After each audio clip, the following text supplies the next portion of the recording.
the main thing we're talking about on a Monday here on the BWI Daily Edition is that not as much to talk about as we expected. I'm your host, Thomas Frank Carr, and on Friday on the BWI Daily Edition, we previewed a very important weekend of recruiting. That's what we're going to cover here to start the show first, but then we're going to transition to something else because not as much happened as we expected. Now, important things still happened. Penn State still had all the very critical official visits with some of their top prospects this weekend. So some of the players that I know Penn State fans have been curious and excited about and worried about and terrified won't commit to Penn State. Some of the top prospects that have been part of the recruiting journey for the longest: Tamir Robinson, Tony Rojas, two four-star linebackers. Evan Link, offensive lineman from Gonzaga, that is down to a couple of schools. Penn State's among them as an important offensive line commit in this class. There's a whole bunch of guys, and you can always check out the recruit visit tab over under football recruiting at BWIillustrated.com, part of On3. So all those guys. Derek LeBlanc, four-star defensive tackle from Florida, high potential player. Tamarian T.J. Parker came up from Alabama. Big weekend full of a lot of top prospects, especially along that defensive line where Penn State wants to land some of those high potential players, some of those guys that are kind of physically the complete package. But the players that we were targeting on Friday that would commit this weekend, first off, we started with Tyreek Blanding, the three-star defensive tackle, choosing between Penn State, really, and Michigan.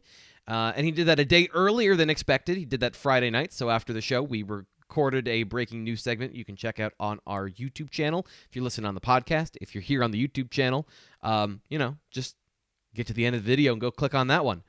The next players that we thought might commit would be four-star safety King Mack from St. Thomas Aquinas, his teammate Conrad Hussey, already in the class of 2023. And then London Montgomery, Pennsylvania running back from Scranton Prep, who is a part of Penn State's core players they're recruiting at that running back position. Although, when we talked about it on Friday, recruiting insider Ryan Snyder gave the impression he thought that London was going to take his recruiting visits, his official visits, and then make a decision. So, likely wouldn't be this weekend, but did expect a little more from this weekend, at least one more player committing, even if it was a surprise, and one of Penn State's top prospects pulled the trigger. So, despite none of that happening, there isn't nothing to talk about. The first thing is that Ryan has been following up with a bunch of these players and getting them to have a conversation about how the weekend went. That is at BlueWhiteIllustrated.com. Sign up for $1, get 12 months of access. He did a great job breaking all of that down. He's going to be telling you about that tomorrow on the recruiting show. But if you want to get that information right now, sign up for just $1, 12 months of access for that $1, so you get plenty for your money. And the link is in the description of the video, so you don't even have to go that far. I'm giving you like a laundry list of things to do after the video, so I promise you they are worth it, though. And just because there wasn't a commitment doesn't mean there wasn't a ton of smoke. Where there's smoke, there's fire, and there's a lot of this stuff going on this weekend on Twitter from Penn State's committed players and some of the staff. So did somebody give a silent commitment? Did they feel like one of the guys is going to commit, but didn't quite yet?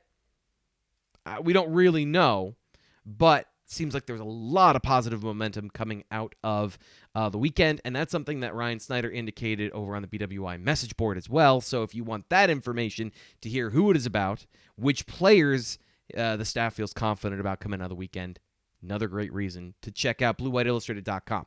So we're going to put down recruiting for just a little bit, because we got a crack staff that's taking care of that. We'll be talking to them throughout the week about that, and then previewing a big weekend again coming up this Friday and Saturday. So all of that stuff you can check out here on the Daily Edition later in the week. But what we're doing today, where we're going to spend most of our time, is meeting players that are committed to the Penn State, that are on the roster, the class of 2021. We got a chance to meet them earlier this year. And I had a conversation with a bunch of them, a lot of defensive players that I spoke to. Really fascinated by this group of young men.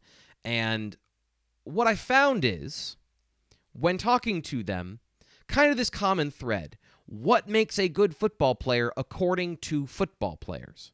So we're going to talk to them individually. We're going to get their opinions on their positions, where they play, and more importantly, how they play. So we're going to start with Jamari Budden, linebacker from the class of 2021. He committed to the Nittany Lions. His film room was really impressive. He's playing the will position now. He started at the Sam, so he's flipping sides of the field. Here's what he has to say about that. There's a difference in, the different linebacker spots that everybody plays, and so I've just been learning and growing mentally. Growing mentally, and that's the interesting thing is if you're going to talk about these two positions, the Sam position, and he explained this, is the outside long part of the field backer. And the will is inside the box. So one is you're playing outside the box, you have less run responsibilities, more coverage responsibilities, and you flip that when you go inside and you play the will position. So one of the things we've focused on a lot with Manny Diaz and with Curtis Jacobs and just football in general is focusing on athleticism, size, speed, running sideline to sideline. And I don't want to put words in his mouth, but Jamari didn't seem super interested in that as a topic of transitioning to his new position. It's not about those things for an interesting reason. I mean, like I said, not really. There's not that. You need that. So you need that everywhere, at every position. You need to be able to run sideline to sideline. And for me and, the other guys I play with, it's a really big thing that we, focus on, and we're all pretty good at it. So kind of like it's a prerequisite. Like you can't get on the field unless you're fast. So what's the point in talking about that? That's something that is going to happen or it's not. So what is it that you want to talk about? What is the thing that is important to Jamari Budden or that's important to football players in order to make a difference? And one of the reasons that, he's a very interesting player is in high school, he had an abnormal number of turnovers. So how do you do that other than being bigger and faster and stronger than everybody? Because there's a lot of guys in high school that don't get their hands on the football. So here's what he had to say. Just be around the ball, ball hawk. High school, same thing as college. Like, just watch a lot of film on your opponent, just see where the ball is going to be at, certain, like, third and down, first and 10, just know exactly what they're going to do. And for me, that's what helps. So watching film, even on the high school level, is highly underrated, I guess, according to Budden. It is very important in order to get your hands on the football. Interesting that all of the guys that we're talking to today are switching positions, including Zakee Wheatley moving from corner to safety. So how do you make that transition? How do you have the skills to make these transitions? Like I said, in high school, I played corner and safety and receiver. I had offers for both, so, I'm more of a wherever coach needs me type of guy. I love safety and I love corner, so to me it wasn't really that big of a transition. And for his part, Jordan Vandenberg played at community college last season.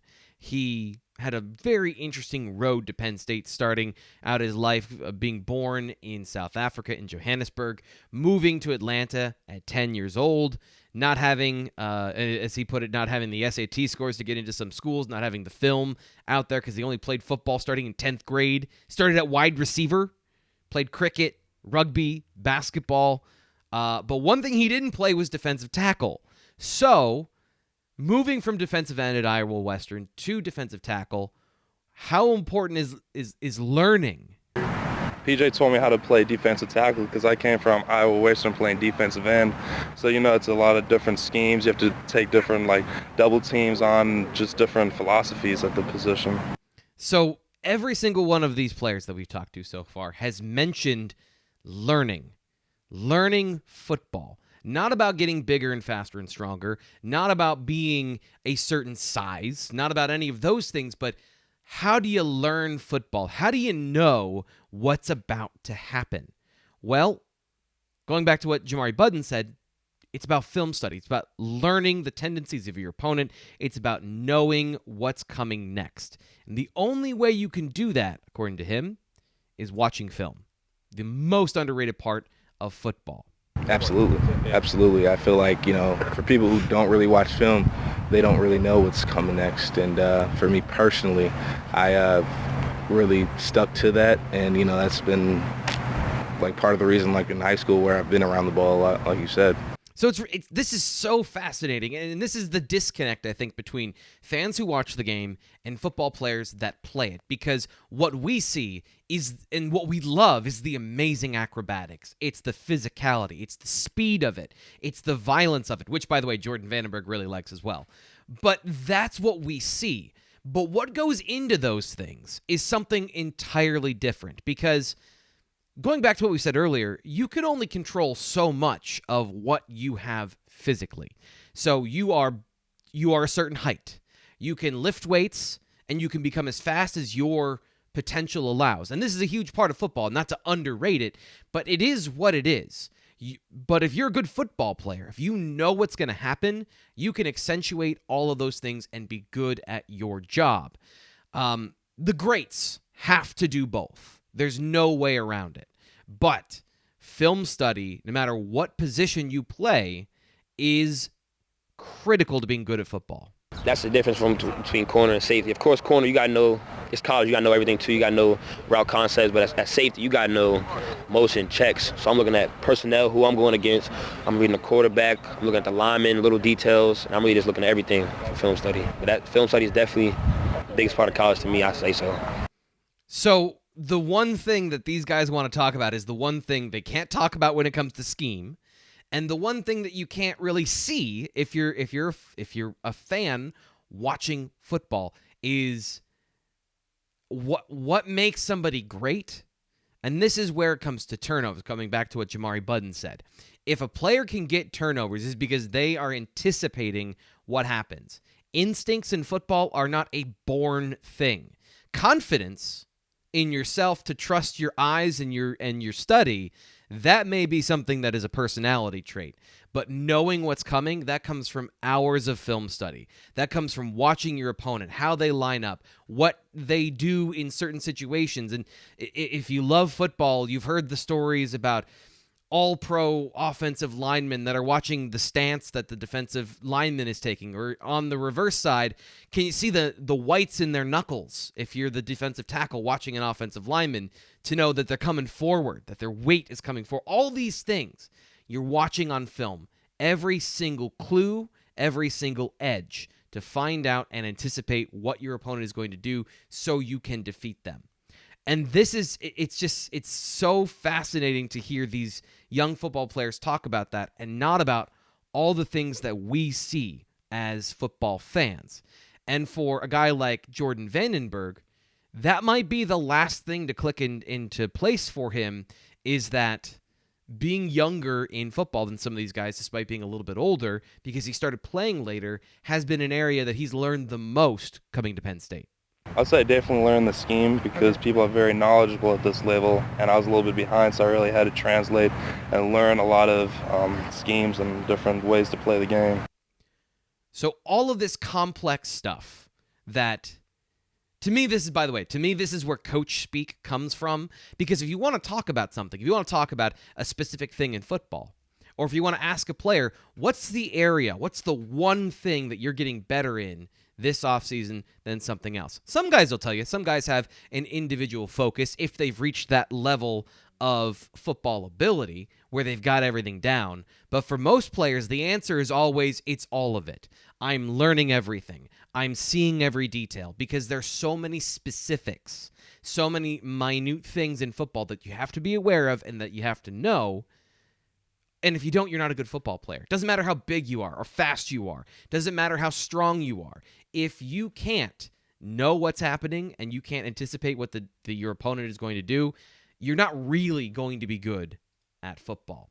So just a quick thing here on Monday to talk about an interesting fact that we found out. So if you're watching and you see a guy make a play, if you see Curtis Jacobs blitz into the A-gap and get a tackle for loss, it's not just that he's faster than everybody else. It's that he saw it coming.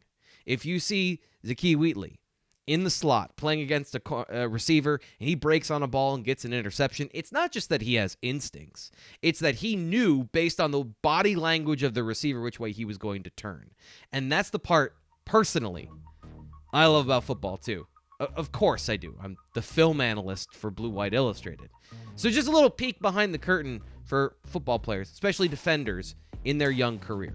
And one thing I'm interested to see is how quickly they can pick up the game of football and make an impact for the Nittany Lions, because several of those players, including Wheatley and Vandenberg, are important for next season. So we'll track that progress as we continue here on the BWI Daily Edition. I'm your host, Frank Carr. We'll talk to you later.